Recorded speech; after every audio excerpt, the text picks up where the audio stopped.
सोचे थे हार जाऊंगा, एक बार गिराओगे, दो बार गिराओगे, तीन बार गिराओगे, मगर चौथी बार जीत कर दिखाऊंगा। नमस्कार दोस्तों, एक बार फिर से स्वागत करता हूं आप सभी का यशस्वी योद्धा के ऑनलाइन प्लेटफॉर्म पर। दोस्तों, जो कि ये निःशुल्क ऑनलाइन प्लेटफॉर्म है आप लोगों के राष्ट्र हित में शिक्षा का अधिकार। दोस्तों, आज की वीडियो में हम लोग फिर से एसएससी जीडी के प्रश्नों को देखने वाले। दोस्तों, अगर अभी तक आप लोगों ने हमारे चैनल के साथ नहीं जुड़ा है तो जुड़ जाइए। और आप लोगों को बता दूं कि अगर आप लोगों ने पार्ट 1 नहीं देखा है तो मेरे दोस्तों जाकर आप लोग पार्ट 1 देख लीजिए, ताकि उसमें भी सारे प्रश्न बेहतरीन कराए गए हैं। तो चलिए दोस्तों, आज की वीडियो को शुरू करते हैं। आपका पहला प्रश्न है दोस्त कि एप्पल जो कंपनी है भैया, एप्पल कंपनी के संस्थापक कौन थे? तो दोस्तों याद रखिएगा, एप्पल कंपनी के संस्थापक स्टीव जॉब्स थे। कौन भैया? स्टीव जॉब्स थे। ठीक है। और कब भैया इसकी स्थापना की गई थी? 1 अप्रैल 1976 को। ठीक है। अब हम लोग चलते हैं अपने अगले प्रश्न की ओर।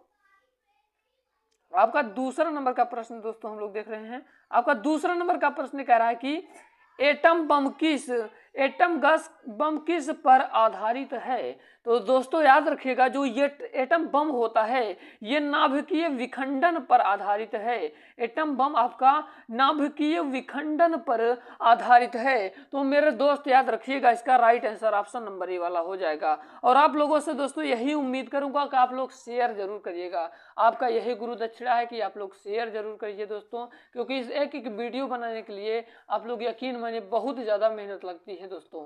पर दोस्तों को इतना प्यार नहीं मिल पाता है, फिर भी इतना मेहनत कर रहा हूँ लोग, हमारी टीम कर रही है दोस्तों कि यकीन मानिए अब की बार सिलेक्शन देगा यशस्वी योद्धा। ठीक है। आपका अगला प्रश्न है दोस्तों कि यंग इंडिया साप्ताहिक पत्रिका किसके द्वारा शुरू की गई थी? तो दोस्तों याद रखिएगा, ये महात्मा गांधी जी के द्वारा शुरू की गई थी। क्या भैया? यंग इंडिया साप्ताहिक पत्रिका किसके द्वारा? महात्मा गांधी जी के द्वारा शुरू किया गया था। आपका अगला प्रश्न है, कह रहा है कि भारत का बिस्मार्क किसे कहा जाता है? तो दोस्तों याद रखिएगा, सरदार वल्लभ भाई पटेल को ही भारत का बिस्मार्क कहा जाता है। बड़ी बड़ी मोटी मोटी तौर पर दोस्तों आप लोग जान लीजिए। ठीक है। आपका अगला प्रश्न है आपकी स्क्रीन के सामने। आपका 5 नंबर का प्रश्न कह रहा है कि भारतीय राष्ट्रीय कांग्रेस के प्रथम मुस्लिम अध्यक्ष कौन थे? तो मेरे दोस्त याद रखिएगा, भारतीय राष्ट्रीय कांग्रेस के प्रथम मुस्लिम अध्यक्ष मेरे दोस्त याद रखिएगा कौन थे? बदरुद्दीन तैयबजी। ठीक है। ऑप्शन नंबर सी वाला सही होगा। आपका 6वां नंबर का प्रश्न कह रहा है कि राज्यपाल को उनके पद की शपथ कौन दिलाता है? तो राज्यपाल को उनके पद की जो शपथ होती है मेरे दोस्त याद रखिएगा, उच्च न्यायालय के प्रमुख मुख्य न्यायाधीश राज्यपाल को शपथ दिलाते हैं। आपका 7 नंबर का प्रश्न है दोस्तों, कह रहा है कि रोरिंग फोर्टिज है, ये क्या है? ये है पश्चिमी हवाएं। रोरिंग फोर्टिज होता है। ऑप्शन नंबर बी वाला सही होगा। आपका अगला प्रश्न है दोस्तों, अगला प्रश्न कह रहा है कि जयगढ़ किला कहाँ स्थित है? जयगढ़ जो किला है ये कहाँ स्थित है? तो दोस्तों याद रखिएगा, ये जयपुर में स्थित है। ऑप्शन नंबर डी वाला सही होगा। आपका अगला प्रश्न आपकी स्क्रीन के सामने है, कह रहा है कि भारत में नियंत्रक एवं महालेख परीक्षक की नियुक्ति किसके द्वारा की जाती है? तो दोस्तों याद रखिएगा, इसका राइट आंसर हो जाएगा राष्ट्रपति। और बात रही दोस्तों राष्ट्रपति पर, तो राष्ट्रपति पर मैं एक स्पेशल वीडियो आज बता दे रहा हूँ कि ले आने वाला हूँ, जो कि बिल्कुल ट्रिक में रहेगा। आपको कुछ पढ़ने की उसमें जरूरत नहीं है, कि मात्र 5-6 लाइन लिखूंगा, उसमें आपके सारे राष्ट्रपति की बातें हो जाएंगी। ठीक है। क्योंकि राष्ट्रपति से बहुत सारे प्रश्न बनते हैं।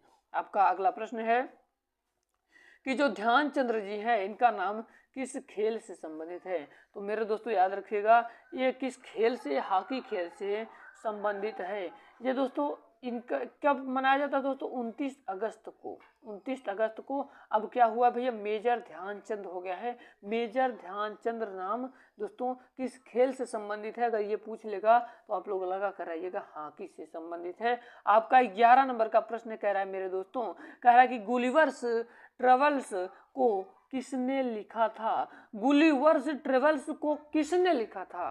तो दोस्तों याद रखिएगा, ये जयनाथ स्विफ्ट लिखा था। ऑप्शन नंबर ए वाला सही होगा।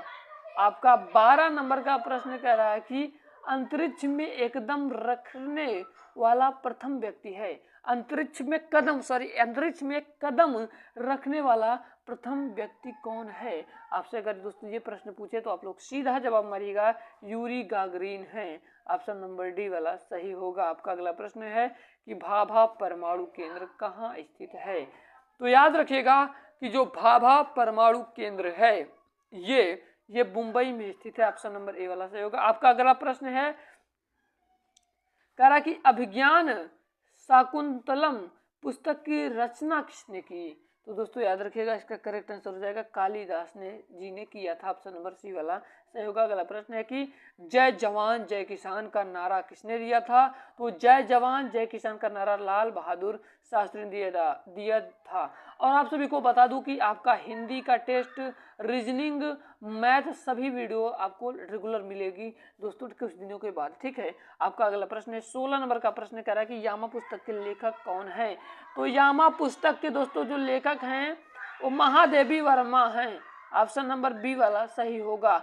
यामा पुस्तक के जो लेखक हैं मेरे दोस्त, ये महादेवी वर्मा जी हैं। अगर आपको थोड़ा बहुत शोरगुल मच रहा हो दोस्तों, तो इधर आसपास बच्चे खेल रहे हैं, तो दोस्तों आप लोगों से इसके लिए विनम्र हमारा निवेदन है कि आप लोग थोड़ा दोस्तों वॉल्यूम को तेज करके आप लोग सुनिएगा, ठीक है। आपका अगला प्रश्न है, कह रहा है कि मदर टेरेसा का जन्म कहाँ हुआ था?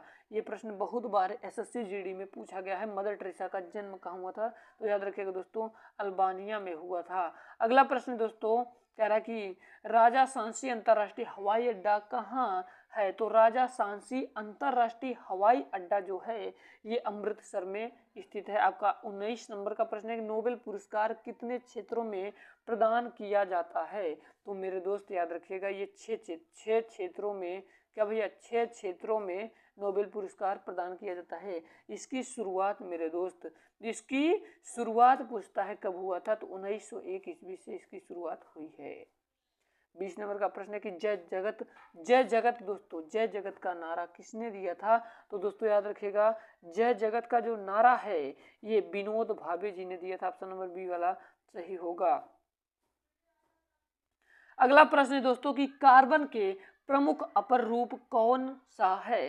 तो कार्बन के प्रमुख अपर रूप जो है दोस्तों ये हीरा और ग्रेफाइट दोनों है। इनके राइट आंसर आपका सी वाला होगा। अगला प्रश्न है कि संविधान का कौन सा अनुच्छेद भारत को संघीय राज्य के रूप में वर्णित करता है? तो दोस्तों याद रखिएगा अनुच्छेद 1। आपका अगला प्रश्न है कि नेशनल वुड फॉसिल पार्क किस राज्य में है? तो दोस्तों याद रखिएगा, इसका राइट आंसर हो जाएगा राजस्थान। आपका 24 नंबर का प्रश्न कह रहा है कि सबसे उच्च कोटि का कोयला किसे माना जाता है? तो सबसे उच्च कोटि का जो कोयला है ये दोस्तों एंथ्रासाइड को माना जाता है। आपका 25 नंबर का प्रश्न है, कह रहा है कि असहयोग आंदोलन की शुरुआत किस वर्ष हुई? तो असहयोग आंदोलन की जो शुरुआत है दोस्तों ये 1920 ईस्वी में शुरू हुई। आपका 26 नंबर का प्रश्न कह रहा है कि किस राष्ट्रीय राज्य को देवभूमि के नाम से जाना जाता है? तो दोस्तों याद रखिएगा, इसका राइट आंसर हो जाएगा ऑप्शन नंबर बी वाला उत्तराखंड। 27 नंबर का प्रश्न है कि आवृत्ति का एसआई मात्रक क्या है? तो आवृत्ति का ईसाई मात्रक हर्ट्ज से होता है, जो कि बहुत बार आया है, तो हर प्रश्नों को मजाक में नहीं लेना है आप लोगों को। अगला प्रश्न है कि संत कबीर किसके शिष्य थे? तो जो संत कबीर थे दोस्तों ये रामानंद के शिष्य थे।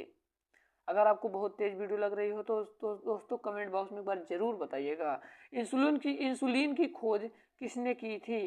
तो इंसुलिन की जो खोज है ये वेंटिंग जी ने किया था। किसने भैया? वेंटिंग जी ने किया था। ऑप्शन नंबर बी वाला सही होगा। आपका अगला प्रश्न है दोस्तों 30 नंबर का प्रश्न कह रहा है कि भारत का सबसे बड़ा खेल सम्मान कौन है? तो भारत का सबसे बड़ा खेल सम्मान मेजर ध्यानचंद खेल रत्न है, जो कि ये शुरू कब किया गया था? आप लोग फिर से कमेंट बॉक्स में बताइएगा, मैंने आपको बता दिया है। आपका अगला प्रश्न दोस्तों कि म्यांमार की मुद्रा क्या है? तो म्यांमार की मुद्रा दोस्तों क्या है? ऑप्शन नंबर ए वाला सही होगा। आपका 32 नंबर का प्रश्न कह रहा है कि रक्त का वर्गीकरण किसने किया था? तो रक्त का जो वर्गीकरण है दोस्तों ये कार्ल लैंड स्टीनर जी ने किया था। आपका अगला प्रश्न है कि रंग स्वामी कप का संबंध किस खेल से है? तो रंग स्वामी कप का संबंध किस खेल से है दोस्तों? तो याद रखिएगा हॉकी खेल से। ऑप्शन नंबर ए वाला सही होगा। आपका अगला प्रश्न है कि लिपू लेक दर्रा भारत के किस राज्य में स्थित है? तो दोस्तों याद रखिएगा ये उत्तराखंड राज्य में स्थित है। आपका 35 नंबर का प्रश्न कह रहा है कि हैजा के टीके की खोज किसने की थी? तो हैजा के टीके की खोज याद रखिएगा रॉबर्ट कोच ने किया था। आपका 36 नंबर का प्रश्न है, कह रहा है कि विंबलडन ट्रॉफी का संबंध किस खेल से है? तो दोस्तों याद रखिएगा इसका राइट आंसर हो जाएगा option number A lawn tennis. आपका 37 नंबर का प्रश्न कह रहा है कि ऋग्वैदिक आर्यों की भाषा क्या थी? तो ऋग्वैदिक आर्यों की जो भाषा थी दोस्तों ये संस्कृत थी। ऑप्शन नंबर सी वाला सही होगा। आपका 38 नंबर का प्रश्न है कि खीरगिज प्रजाति के घर को किस नाम से जाना जाता है? तो दोस्तों याद रखिएगा इसका राइट आंसर हो जाएगा ऑप्शन नंबर ए वाला।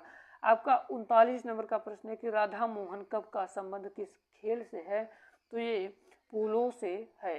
40 नंबर का प्रश्न है कि महात्मा गांधी किस वर्ष भारतीय राष्ट्रीय कांग्रेस के अध्यक्ष चुने गए? तो दोस्तों याद रखिएगा इसका राइट आंसर हो जाएगा 1924। एक प्रश्न आप लोगों को देने वाला हूँ, ये वाला बताइएगा, चाहे आप जैसे बताइए। हम्बोल्ट या पेरुवियन ठंडी जलधारा किस महासागर की है? चलिए हम आपको ये वाला प्रश्न बता देते हैं दोस्तों, प्रशांत महासागर। अगला प्रश्न है कि रणथंभौर वन्य प्राणी अभ्यारण्य किसके लिए प्रसिद्ध है? तो ये टाइगर के लिए प्रसिद्ध है। आज का लास्ट प्रश्न है दोस्तों, पोंग बांध किस नदी पर स्थित है? तो आप लोग इसको कमेंट सेक्शन में जरूर बताइएगा। देखते हैं हमारे कितने विद्यार्थी बता पाते हैं। उम्मीद करता हूँ वीडियो पसंद आई होगी। पसंद आए तो वीडियो को लाइक करना, चैनल पर नया तो जरूर सब्सक्राइब करना। जय हिंद, वंदे मातरम। अपना ख्याल रखिएगा और पढ़ाई लिखाई करते रहिएगा, ज़्यादा प्रेशर मत लीजिएगा। अब की बार फोड़ कर आएंगे, हमारा यही विश्वास है दोस्तों। हम निःशुल्क शिक्षा देंगे। अब की पूरे यूट्यूब पर तहलका मचाना है। और आप लोगों ने पिछली वीडियो नहीं देखा, जाकर जरूर देखिए। जय हिंद, वंदे मातरम। टेक